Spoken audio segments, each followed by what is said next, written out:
is real. Listen. Hi, I'm Traci. And I'm Kathy. And this is Curious Explorers.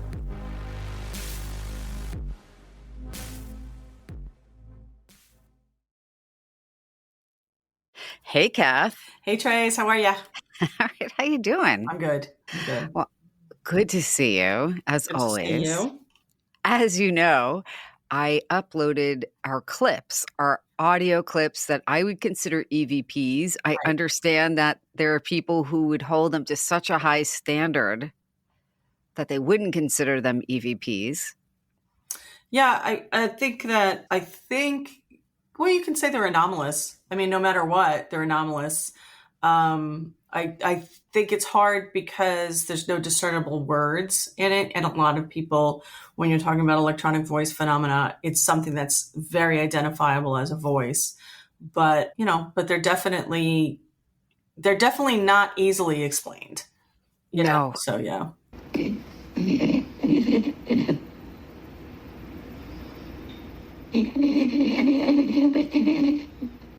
So just a quick backstory for people before we get into our actual real topic of the evening. We were recording a series of demonically themed podcast episodes. There were a few in a row. And as we've said previously, more than once, we had a lot of weird electronic phenomena at the time. You and I both had fairly new computers that we had to replace, which was crazy. There was nothing we could do. We had weird electronic stuff turn on when there was no one near it. Anyway, I'm not making a great case for it, but it was just really strange. And we thought, oh, could it be the subject matter? So then a few weeks later, when you were going through some of your audio, there were all of these anomalies. So I believe that at least two of the recordings, you can hear what is a word. Mm-hmm. I also have a lot of mirrors in here, and mirrors are considered amplifiers of energy. And I want people to go to our YouTube if they normally get this on one of their audio-only platforms and check it out. I don't know. I mean, it'd be interesting to see what people think. But the creepiest one is the longest one. It absolutely sounds like a voice. It just seems like I can't make out what it's saying.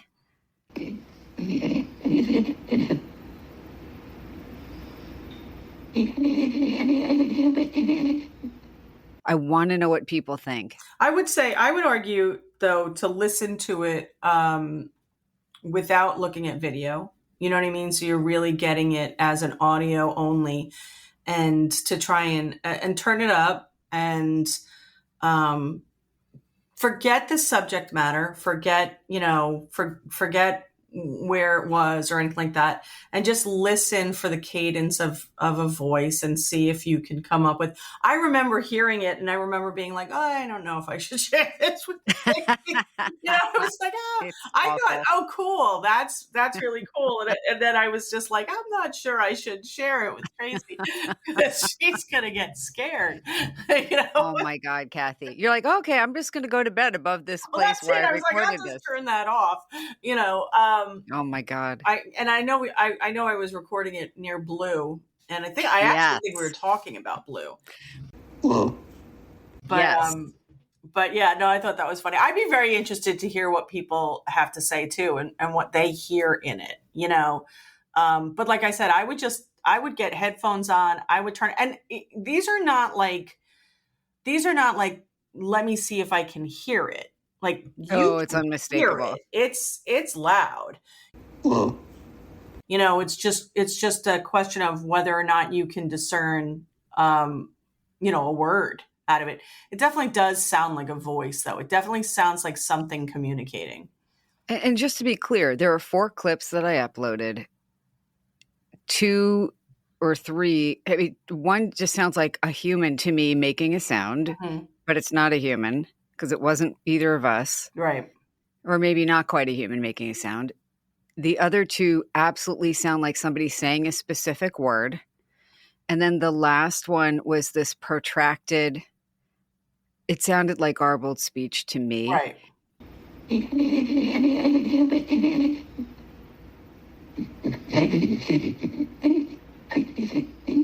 But we heard none of this No, at none of all it, while and recording. it's truly electronic phenomena because it was not heard. There's some people tend to lump any kind of sound bites that they get into EVP, but the whole idea is like there is a disembodied voice, there's sound anomalies.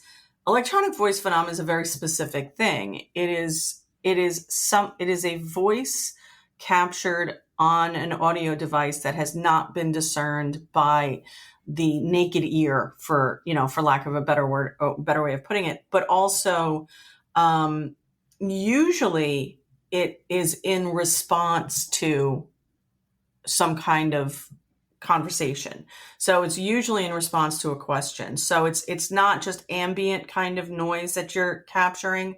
And so I would be interested to hear what people think it is, because while we weren't doing an EVP session, we weren't asking questions, we were having a conversation though. I also have a lot of mirrors in here, and mirrors are considered amplifiers of energy.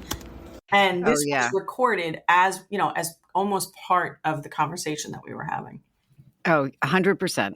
So let us know. And just again, a little background. I had posted a post, it's a little redundant, on our YouTube channel asking people, like, do you want to hear this? And 76% of people said, absolutely. What do we got to lose? How bad could it be?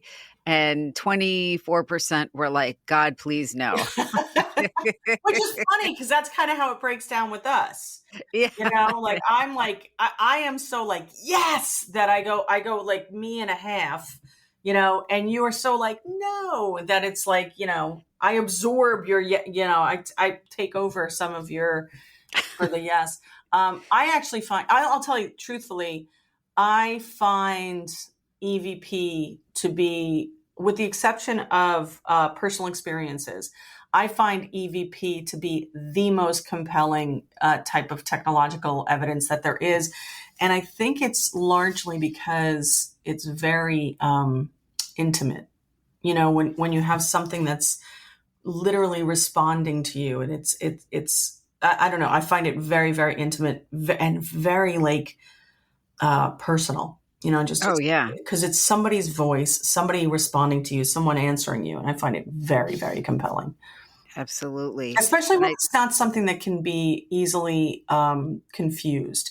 Like when you're doing an EVP session and you get an answer, but it's, it doesn't fit the question, but if you're like, hey, what's your favorite color? And they say purple, well, that's really, that's not open to interpretation. Whereas, if you say, what's your favorite color? And they say, meatball. Horses. I like yours better. Then you're like, oh, maybe just pick something up. Maybe just pick something up. Yeah. And I, as I've mentioned, I think could have been the last episode or two, my neighbor, James, shout out to James again, but I sent him the EVPs, and it's like a projective test, because the first few times I was like, Jesus, I can't listen to the rest of this. Like I had to shut it. I'm thinking like, I don't even want to bring this into my home. And he listened to it and he kept playing it. And he's like, oh, sounds like someone's trying to tell us something. But it was like a very benign type of take on it. And I just thought, please stop playing that. I wonder if you didn't know the subject matter of what we were talking about. No, you had no. Well, that's true. No, it's that's a weird sound to me. See, I'm very much like him. You know what I mean? Where I don't apply kind of like an interpretation to it unless we should get lunch then. Well, no, I mean, like maybe you'd enjoy each other's company. I don't know, because I was like, please stop playing that. But I mean, like, I will say there was an EVP when we did. I've gotten some really poignant some really, really poignant EVPs. I got an EVP at, and now we're going down an EVP hole here. But, as we do. I got an EVP at Eastern State Penitentiary probably 15 years ago. And the whole place was empty. I think there were like maybe 11 of us there. And at the time you were allowed in like 6 or 7 different places. And if you've never been, it's massive. I mean, it is a huge facility. And at the time it was in as well kind of the conservation on it wasn't as extensive as it is now. And so there were lots of areas that you weren't allowed. But I was afforded a certain freedom at Eastern State because I had gone so many times that it was kind of like, oh, it's Kathy. She kind of follows the rule. I'm like Officer Kathy. Whatever you tell me to do, that's what I'm going to do. I believe in following the rules when it comes to historic locations and just being as respectful as I can. But I had left a recorder in cell block 12, which was way hell and gone off of where the rest of us were investigating. And I just decided to leave the recorder there, and we'd go back for it later on in the night. And this was so long ago that all of my technology was wired. So all of my cameras, I had to have like 400 feet of wire to get the cameras and everything like that. So to be able to leave a recorder was great because it's like not something that I need to be tethered to. And I remember we came back and, we were listening to the recorders, and there was this shout that we captured, and it was a long kind of protracted shout. It was clearly a person. It was clearly a human being. And I remember being like, what is that? What is that saying?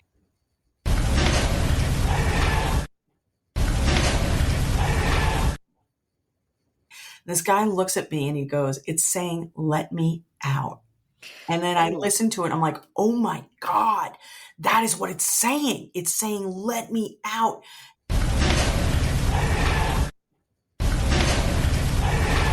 And it was reverberating kind of off of the stone walls. And it was just like, let me out, like that. Now, we were there. We were the only people in the building. We would have, if someone had shouted, the whole building is designed so that people in the center of it can hear and see people every place else. So the idea is that they would have a centrally located group of guards that would be able to look down these different spiral areas and hear things. And the acoustics of the place is designed so that wherever you are, you can hear stuff.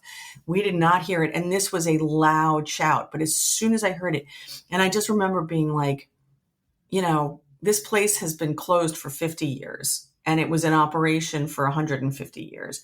So it's like, can you imagine the kind of, the horror of still being there, and you could say, well, it's residual. Listen, it might not be. I'll tell you, I investigated Eastern State Penitentiary 36 times. And I will tell you, I had a recorder there in the same place every single time. And that's the only time I got that recording. So I lean away from it being residual, but it's very, and then there was another recording the same night, and there was a young woman, and she was, I always tell everybody, be polite. You don't know why. Like, don't assume that everybody that's here is here because they were murderers or rapists or kidnappers. Some people are here because they stole a loaf of bread. You don't know. You have no idea what people's circumstances because they were wrongfully exactly. convicted. Just be respectful. And no matter why they're here, they did their time. Right? Just be respectful, treat them like a human being and treat them with respect. So this young woman was asking questions, and she was like, can I come in? And you hear a voice very clearly say, come through the front door. Like that. It was like, come through the front door. And it was so clear. And this was, 15 years ago when the EVP recorders were, sometimes it was just magnetic tape. They were digital recorders, but it was very, very clear. And so EVPs can be very poignant, and they can be very kind of personal. Wow. I actually think they're on my YouTube channel, which I haven't updated, since God was a boy, but they're there if you want to check them out. If you find the actual original clip, or if you can re-download them, we should post them. Well, I'm sure I don't have the original, but I'm sure they're on, I'm sure they're on YouTube, so we can post the link to them. And like I said, nobody's been to that page in I don't know how long. But these were the type these recordings were, they weren't digital where they were in files, so they were digital and then you had to record. But they're very, very, they're very clear. It's amazing. Yeah. So we'll definitely, if we can find that, we'll find a way to link it. Moving on to something completely unrelated, and now is going to sound so incredibly superficial, is we have some merch at Sanctum Paranormal. Yeah. For curious explorers, but also Sanctum Paranormal Yes, so had their Sanctum soft open. Paranormal in Provincetown. We had a soft opening over the weekend. We're going to be open. We won't be open this weekend, but we'll be open next weekend. So, and just to give you guys ideas of dates, today's Friday the 13th. By the way, today is Paranormal in Asbury Park's 17th birthday. I opened it 17 years ago today. I love it. Yeah, big party. There is absolutely not a big party, but if you are in Asbury Park, Party of one. Party of one. If you're in Asbury Park tomorrow, we are going to be at Wild Air Brewery on Main Street, because Johnny Neutrino, who works for Paranormal, his band is playing there, so we're going to go there as our kind of. Oh, awesome! I wish I could go. Me too. I wish. I wish I didn't think of it until last night. I would go, but I wouldn't stay overnight at Paranormal. Yeah, so that's actually the other issue. Because Sorry. she's pissed off the demons that are there, and she just leaves them for me to, to wrangle. Yeah, I've done demon wrangler that I am. But Sanctum will be open, and will be open for the rest of the year. I will tell you, the place looks amazing. And oh my God, total shout out to Adam and Ben Berry, who did the heavy lifting on how the place looks. It's got this this underground urban vibe. I don't know. It's very, really cool. When I went in, I was very happy with how it looked. And the museum is being built out, and that's going to take another couple of weeks. And I think our first exhibit is going to be dolls. So I'm going to be bringing some of the dolls, including Mudcap.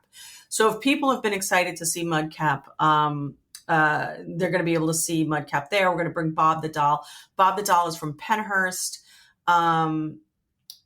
And Bob the Doll is, I'm going to send you a picture of Bob the Doll so you can see what he looks like.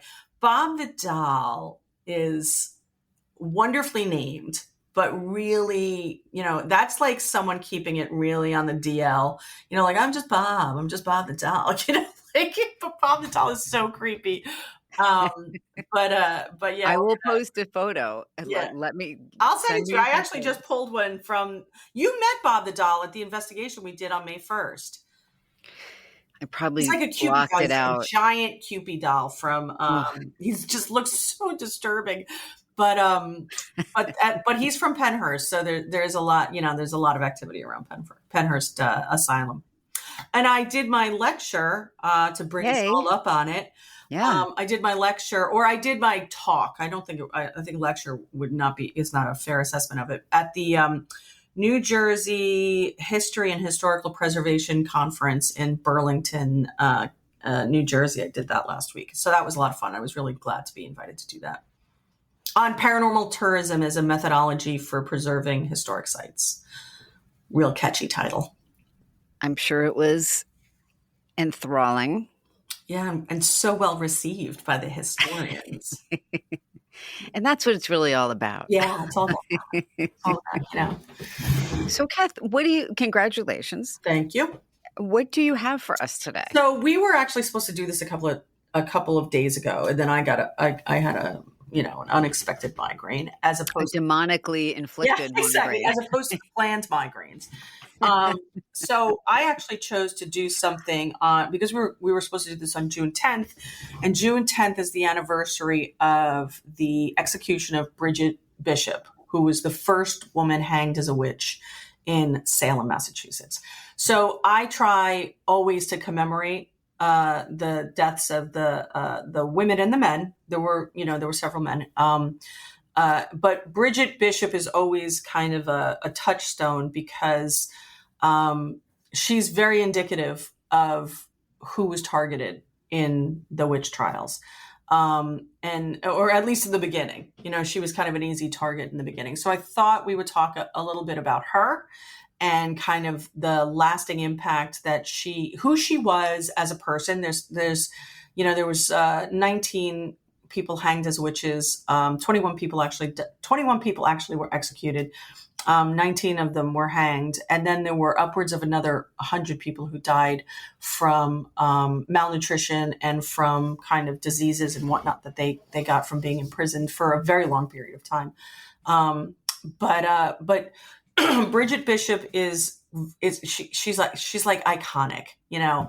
I would say that there are several people, and obviously they were all victims, but there are certain people who are really representative. And I would say that Bridget Bishop is one. I would say that Rebecca Nurse is another. But Bridget Bishop was the first person from within her own community who was hanged. I mean, you know, this was up close and personal. These people knew each other. So she was targeted, and she was the first person executed on June 10th in 1692. I think it's an incredibly compelling, real. I mean, it's not even a story; it's a historical event. And it's only because almost immediately people understood what had happened there. Almost immediately, like within the first 10 years, people understood what had happened there. So we have a lot of information about these people that we probably wouldn't have in another situation. And for example, Salem is not the only place that had, you know, witch trials. There was a supposed witch trials in New Jersey, although there's some evidence that was Ben Franklin pulling her leg. But there certainly were one or two. And then, you know, in Europe, there were literally hundreds of thousands of people who were murdered for suspicion of being a witch or conviction of being a witch. And you know, spoiler alert, none of them were witches. In fact, one of the things that I always say when I talk about the Salem Witch Trials is when you go to Salem now, witches are everywhere. And the iconography of witchcraft and all of that is everywhere. And people are very invested in it. And I always think it's a very delicate line that we're walking, because these people died rather than be thought a witch. You know, they literally, every single person who was executed because they refused to acknowledge or to admit that they were witches, because they weren't.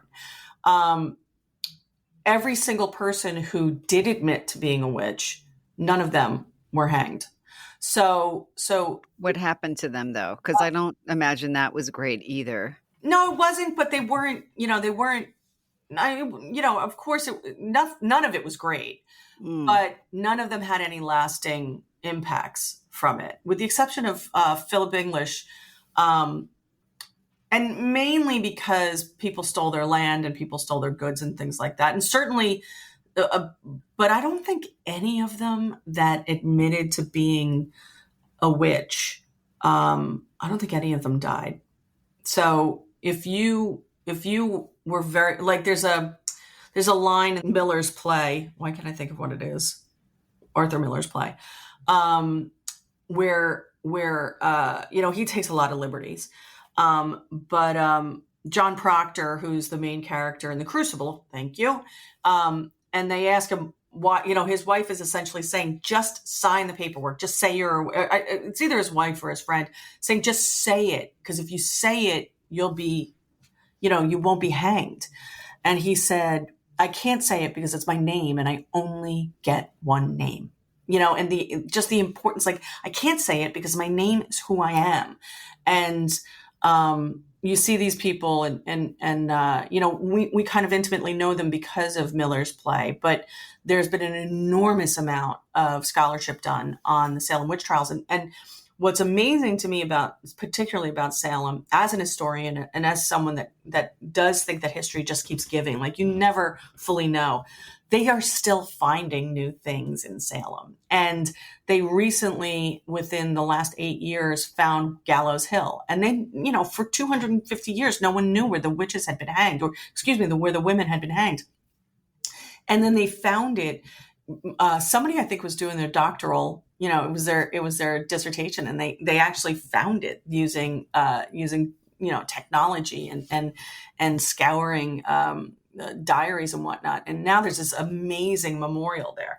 But the first person who was accused, or the first person who was hanged, was Bridget Bishop. And Bridget Bishop still very much, both figuratively and some say literally, haunts Salem to this day. So I thought we'd talk a little bit about her. Yeah, I think it sounds great. All right. So the Salem Witch Trials are a big part of United States history. And even though they were before we were the United States, they were the first really, really big criminal case and trial and court case on American soil by Western Europeans. So they loom large. They are a tale of mass hysteria, fear, and I think a lot of people would say injustice. And at the very center of the story, and certainly in the beginning, stands Bridget Bishop. She was the first person executed during the months of 1692. Salem Witch Trial did go into 1693, but the executions were all in 1692. Her name has echoed for centuries, cloaked in accusations, controversies, and mystery. Today, we peel back the layers of myth and fear, and we're going to look at who Bridget Bishop actually was as a person. Why was she targeted? And what does her story reveal about the deeper truths about colonial America and the dangers of unchecked belief, or some would say faith? So who was she? Bridget Bishop was born Bridget Playfair in England around 1632. So right away, that tells you she was 60 years old when she was hanged. Like, we have this idea that all of these people were either, decrepit old people or very, very young. And especially if we look at the Crucible, the ages are all over the place. Arthur Miller took a lot of poetic license to kind of make that story. And so when we look at who the actual people are, we see where people were in their lives. And to be 60 years old in Salem in 1692, people think that life expectancy was so much lesser. It wasn't really. It was not unusual for people to live to be 70 or 80 years old if they made it past their 20s.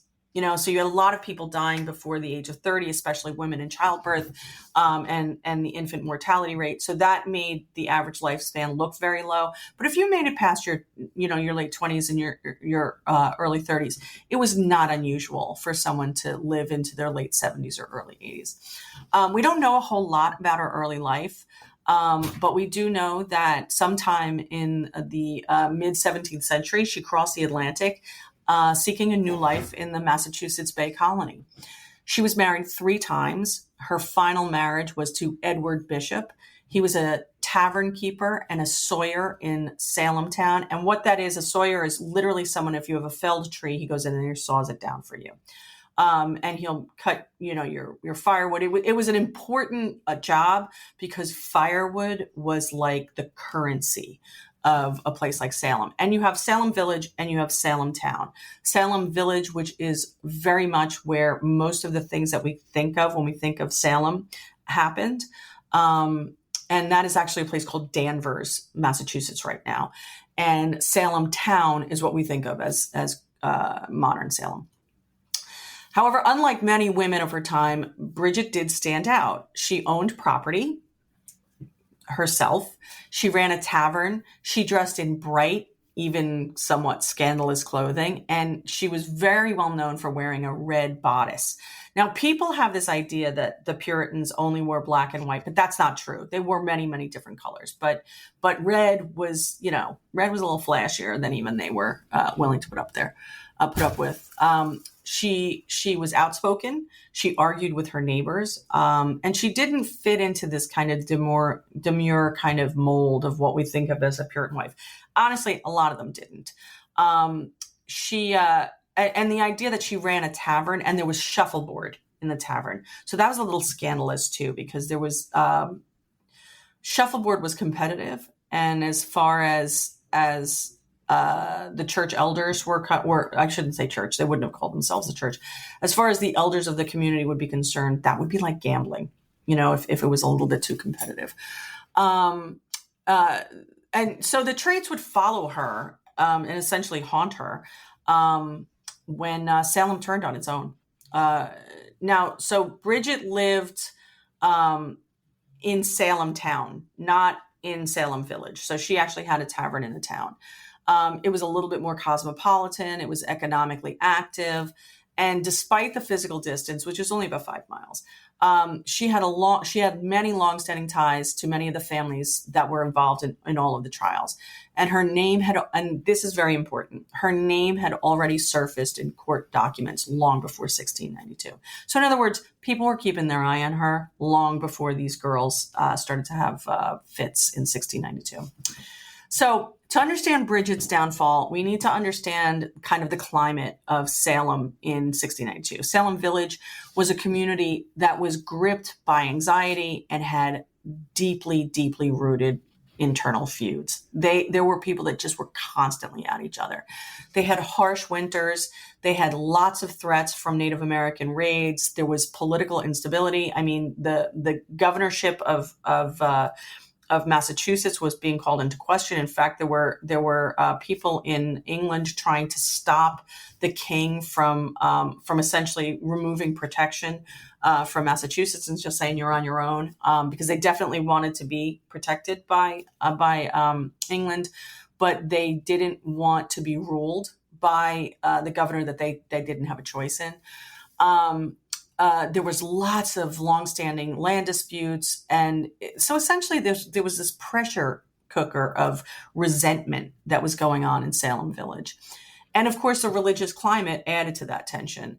The Puritans saw the devil not as a metaphor, but as an active force seeking to corrupt people. And to destroy. And they also saw themselves as being super important in God's eyes. So it was like, if the devil's coming for anyone, he's coming for us. Like, we're the ones, right? We've got the bullseye on us. And so they really saw themselves as being targeted by the devil. And the devil was a real thing and a real person, or, a real being. Their minister at the time was a guy named Reverend Samuel Parris. And he was really fire and brimstone. He brought a lot of these sermons that was all about evil and all about the devil and all about fighting the devil to a community that was already on kind of tenterhooks. They were already very they were very sensitive and very easy to kind of click off and start fights and arguments. So it's interesting that it's the young girls in his household, in his specific home. It's his daughter, Betty, and his niece, Abigail. So his daughter's Betty Parris, his niece is Abigail Williams. They're the first ones that begin to exhibit strange fits and start to accuse neighbors of bewitching them. And then the town, it takes off like wildfire, and the town quickly just becomes panic-stricken. The accusations spread with unbelievable speed. Initially, the accused were, initially the people that they accused were the low-hanging fruit. So they were vulnerable people, the marginalized. But soon the net widened, and anyone could become a target. Bridget Bishop was an easy target because her name was resurfacing at a time when the court system was desperate for convictions and the community wanted clear enemies to blame. So Bridget was arrested in April of 1692 after being named by several of the afflicted girls because she wasn't someone that anyone was going to stand up and defend. Right? I'm sure they'd heard their moms talking about her. I'm sure they'd heard their dads talking about her, and maybe not in exactly the same way, but in a way that would lead them to believe that she wouldn't be a protected person. The charges against her were bizarre and terrifying. Allegedly, her specter, which would be her kind of spiritual person, appeared to them, pinched them, choked them. Now, when they talk about pinching could be anything from like what we think of as pinching to hitting someone over the head with like a fire poker. It was just kind of a catch-all phrase that was used for physical abuse. She choked, according to them, she choked them. She threatened them with death. One girl claimed that Bridget's ghost tore her Bible to pieces. Others said that they saw her spirit on rooftops or lurking in their rooms at night. She became the boogeyman. These weren't physical accusations of direct action. They were spectral evidence, which anyone that's ever heard tell of Salem knows that spectral evidence was a big and very controversial part of it. And spectral evidence was a form of testimony that claimed that the spirit or likeness of a person, rather than their physical body, committed a crime. Today, obviously, we would say no, let's throw that out. But in 1692, it was very, very serious. The judges, including Chief Justice William Stoughton, accepted it as legitimate. Other neighbors came forward to say that Bridget had bewitched their children or caused the sudden deaths or illnesses. One man claimed that she caused his cat to speak in human words. Another said that she caused his oxen to collapse in the field. And when the midwives examined Bridget for witches' marks, they claimed to find a suspicious growth in her body, often interpreted as proof of a pact with the devil. Many of these accusers had personal or financial conflicts with Bridget Bishop, but logic and fairness had no place in Salem. The court was looking for an example, and Bridget, who had already been accused twice of witchcraft in the past years, was the ideal scapegoat, because not only had she been accused, now they could be like, see, we should have done this years ago, right? And when they talk about those witches' marks, a lot of times they were marks that were left over after women had gone through childbirth, if there was any kind of rupture or any kind of scarring or anything like that. From time to time, those things could be accused as a witch's mark. Also, like a wart, if it didn't bleed, they would say it was the mark of the devil. Now, so her trial and her execution. Bridget's trial took place before the newly established Court of Oyer and Termine, which was a tribunal created specifically to deal with the witch crisis. Because it's hard to imagine, but this was crazy. Like, the whole town was caught up in this. This wasn't something that was happening and you heard about it. Everything in town stopped so that so that people could could focus on this and be present while these trials were happening. The court sessions were packed. There was drama. There was spiritual fervor. Witnesses wailed and cried. The afflicted girls collapsed in fits. And the judges were asking leading questions. So it was kind of like, why are you abusing these girls? I'm not abusing these. There was no way for you to get out of it. Bridget defended herself firmly and consistently. She denied all the charges and insisted on her innocence, but her prior reputation, the spectral accusations, and the political pressure on the court combined into a tidal wave that she just could not get out from under. Within 8 days of her arrest, she was convicted and sentenced to death. On June 10th, 1692, Bridget Bishop was hanged at Gallows Hill. She was the first victim of the Salem executions. She was 60 years old. Her body was likely buried in an unmarked grave, as was customary for those convicted of witchcraft. No stone bears her name, but her memory would be etched in American history. There is a stone now. It is at the memorial. There's a stone that each of them have a stone. It's really important also to remember that they say buried. They were not buried. They were thrown into a crevasse. And their bodies were barely covered. And so most of them would have fallen victim to animals, They didn't actually bury them. They essentially just kind of disposed of their body in a very kind of crass and casual way. Bridget Bishop was an easy target, not just for being mouthy and for being a woman with an opinion. She had lived with her husband before they were married. Like, there were lots of things that marriage in Puritan was not religious. It was, we have a tendency to be like, oh, they were in the church. That's not how things. It was a contract. So even though it wasn't a religious thing, it still would have been seen as sinful to be living without being married. Because obviously the act of sexual intercourse would have been seen as sinful. And the fact that she did that and then also had a tavern and was on her third husband, there was a lot of like, well, there's something going on with her. So why was she the first one to be executed? Well, historians have actually speculated that this was a calculated decision. She was well known. She had been accused before. She stood apart from Salem's expectations for female behavior. In other words, her guilt was easy to believe. She was easy to condemn.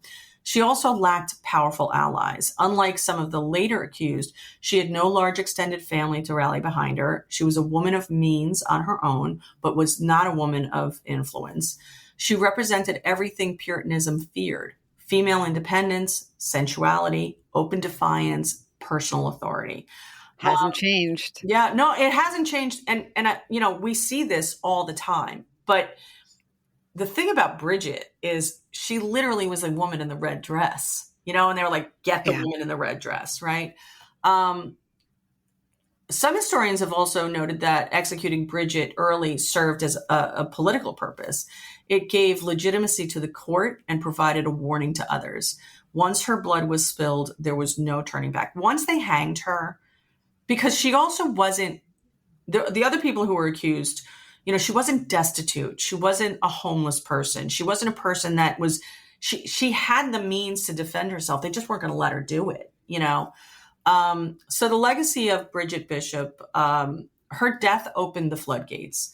So over the next few months, 18 more people would be hanged, and Giles Corey would be pressed to death with stones. Dozens more languished in prison, all because of paranoia and zealotry. Centuries later, Bridget Bishop has become a true symbol of injustice. Her stories taught in classrooms, retold in plays, documentaries, and memorialized in Salem's many plaques and ghost tours. In 2001, Massachusetts formally exonerated her and all of those convicted during the trials. Just the ones that were convicted. It took a few more years for everybody else to kind of get the all clear. But her legacy goes deeper than a legal pardon. She represents the danger of groupthink, the power of fear, the human cost of social control. She wasn't a witch. She was a woman who lived boldly. She refused to shrink back, and she paid for it with her life. Today, when we walk through Salem and see her name, we are reminded of what happens when justice is warped by hysteria. Bridget Bishop's story asks us not just to remember the past, but to question the present too. Because like you said, it still happens. The Absolutely. thing about the witch trials and the why we call things a witch hunt, right? This is why we call things a witch hunt, is that it follows a formula. Generally speaking, the first people are the easy targets. They're the ones that make us uncomfortable, right? They make us question our roles in society. They're the ones that speak up a little too loudly, and the ones that make us feel uncomfortable or challenge us, and certainly challenge the powers.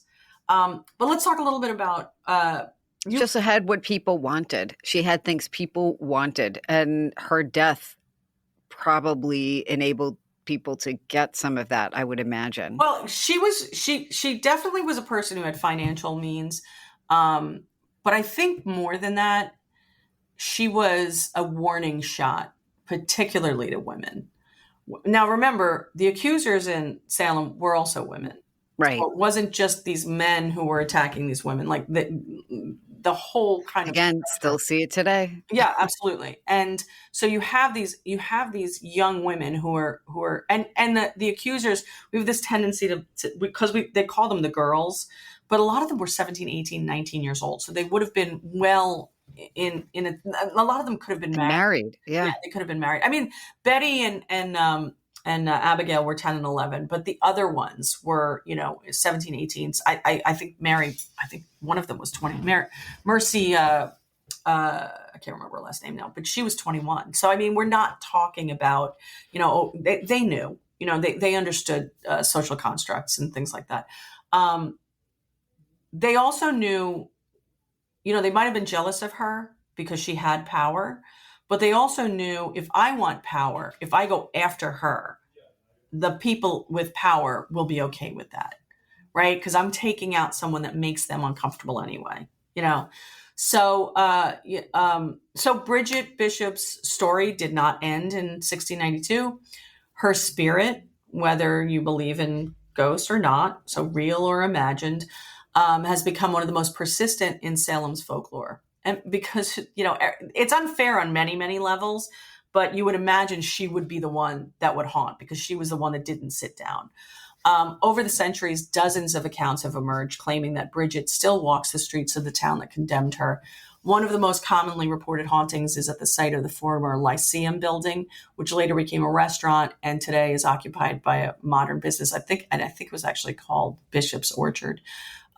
This location on the corner of Washington and Essex Streets, which is, when you think of Salem, this is what you're thinking of, is believed to sit near where Bridget's orchard once stood. Because she made cider. That's what she served in her tavern. Staff and visitors have reported cold spots, flickering lights, disembodied voices, and even full-bodied apparitions of a woman in period clothing, sometimes with a red cloak or a bodice, reminiscent of Bridget's infamous wardrobe. Some ghost tour guides in Salem still refer to Bridget as the town's most restless spirit, whether that's because she was the first to die or because of the injustice surrounding her trial is anyone's guess. And there was an injustice, there was a lot of injustice to go around. But her name continues to stir something in the air. As for Gallows Hill, for centuries, its exact location remained a mystery. Locals had vague traditions, but no firm evidence. And that changed in 2016 and 2017 when a team of historians and scholars from Salem State University and the Gallows Hill Project finally confirmed the actual execution site, a rocky ledge at the base of what is now Proctor's Ledge. Proctor is John Proctor, at the intersection of Boston Street and Pope Street. No memorial had marked the true site until that discovery. And in 2017, the city of Salem unveiled a quiet, tasteful monument honoring the 19 people executed during the trials. It truly is a beautiful memorial. It really, really is. Including Bridget Bishop. It's nestled behind a Walgreens parking lot. It's in the middle of a neighborhood. It's modest, it's solemn, it's surrounded by trees. It probably looks similar to what it looked like at the time. The names are etched in stone. And it's a reminder that history, no matter how deeply it's buried, eventually will come to light. And sometimes even the dead are given the truth that they were denied in life. Bridget Bishop was the first to die. Unfortunately, she was not the last. Her name lives on, not in shame, but in defiance. There's lots of people who come to her defense now and say, this is why, because she lived this way. And even when you read some of the things that she, some of the testimony, she was obviously not, she was not a wallflower. And as we tell her story today, we don't just honor her memory, but obviously the countless others who were silenced for stepping outside the lines. So this has been kind of a deep dive into one person, and mainly because this is the end, it's always around this time of year, and I always try to commemorate them in certain ways. And like I said, they're all victims, but some of them, their stories are a little bit deeper, or we have a little bit more knowledge. And so certainly Bridget Bishop, and certainly Rebecca Nurse, who will be in the next group that gets executed. They're incredibly divergent people. Bridget Bishop was kind of like the sexy, outspoken, stand your ground woman, single, all the single ladies of Salem. And Rebecca Nurse was every single thing that the Puritans thought was right. And she still, in this very quick period, these young women became so powerful, and this fever became so powerful that they weren't just targeting kind of the outsiders anymore. They were targeting the pillars of the community to show how powerful they were.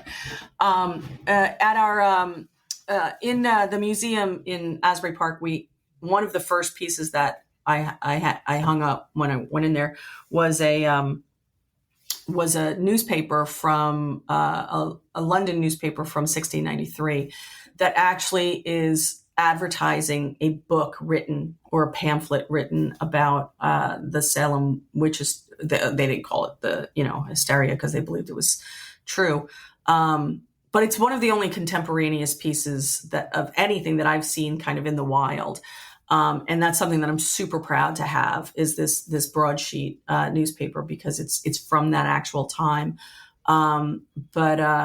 but Bridget Bishop is definitely one of those people in American history that doesn't get spoken about enough, but is still inspiring historians to go back and reinterpret the history to learn a lot more about it. And apparently, she is still seen in Salem, and I don't know if that's because of the guilt, the generational guilt of what happened in Salem, or because her spirit literally, has not yet found rest. I hope it's the latter. I hope it's not, or I hope it's the former and not the latter. But that's the story of Bridget Bishop. That was a great choice for today, Kathy. So interesting, such a compelling and tragic piece of American history. And as we've talked about many times, this has been reenacted in various different ways throughout history. This type of phenomenon, it's important to keep history alive and learn from it. So thank you for sharing that. Oh no, I'm glad. I'm glad to. When we had talked a really good one on June 10th, I was like, ooh, and I think it's interesting too. Like, we're not just paranormalists. We're not just, I am a historian. You're a psychologist, and so there's broader things for us that we explore. And the unique thing about Salem is that it is representative of so many other things. Oh my God! So it's its own moment, but it also allows us to then look at so many other things in history, because it's manageable. It's manageable. But one of the things that I always found really interesting about the city of Salem, if you go back, if you go to visit there now, and I know you really want to, and I do. I want us to go with Adam. The first week in November with Adam, he always does a Halloween afterglow there. I will not ever go in October because it's insane. But it welcomes lots of questions and lots of kind of discussion, because the ethics of paranormal investigating and things like that. But they knew immediately what had happened. So when you go there, 1692 happens. There is there's a memorial from 100 years later where people are like, we really need to acknowledge that this happened. And then there's another memorial 50 years later. And then there's another memorial 50 years after that. And there's no tourists coming to, Salem in 1892.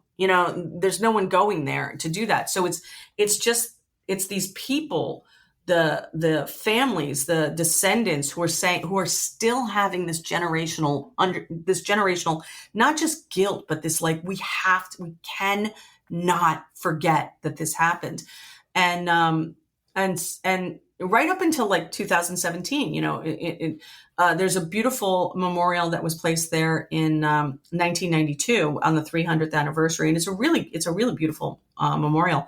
But this horror show of what happened is one of the reasons why Salem is one of the best preserved villages in American history. Even though you're going to the place where the trials were, but you're not really going to the place where the witchcraft really happened. And if you go to Danvers, which is what Salem Village is called now, they have this beautiful memorial too. And if you go to the Rebecca Nurse house, now remember, none of these people were buried, and Puritans did not believe in hallowed ground.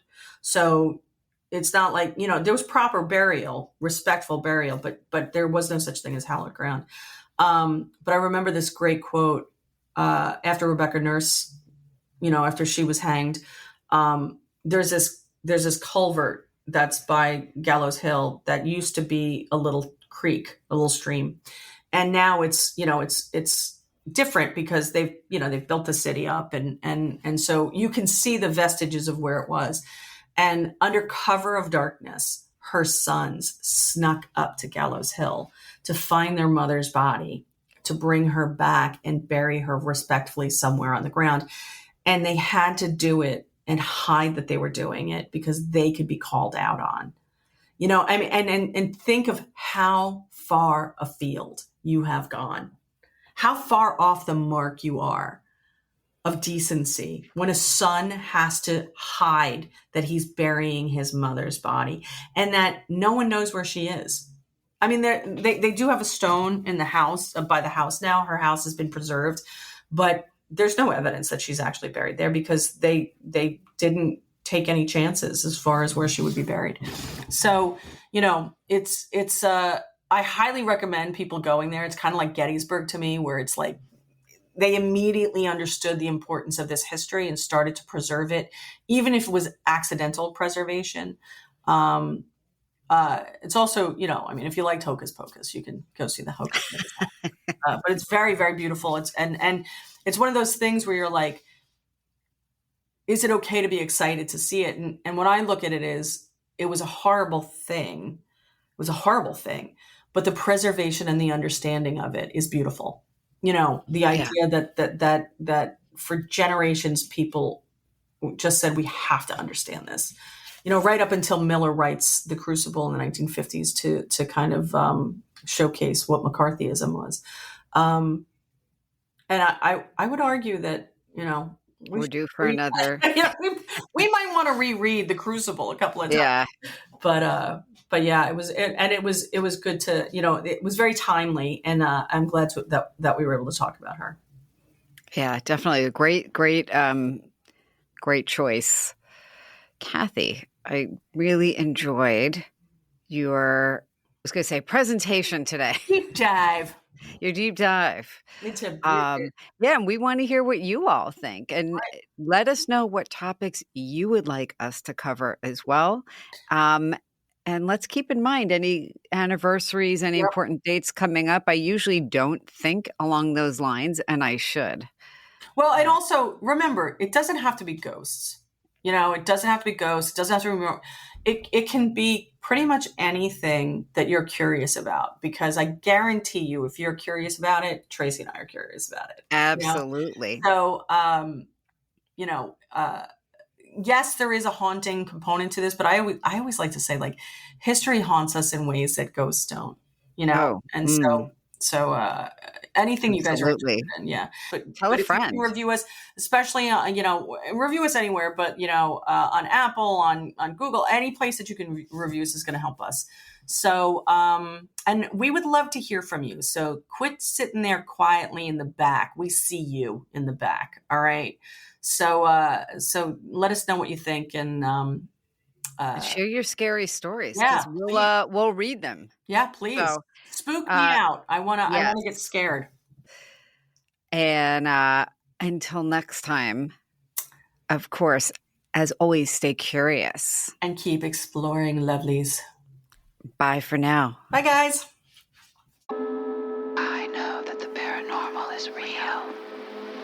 Listen. You've just listened to the Curious Explorers podcast with the Kathy Kelly and Traci Stein. If you enjoyed the episode, remember to like, share, follow, leave us a comment, let us know what you think. And of course, until next time, stay curious.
Real. It is real.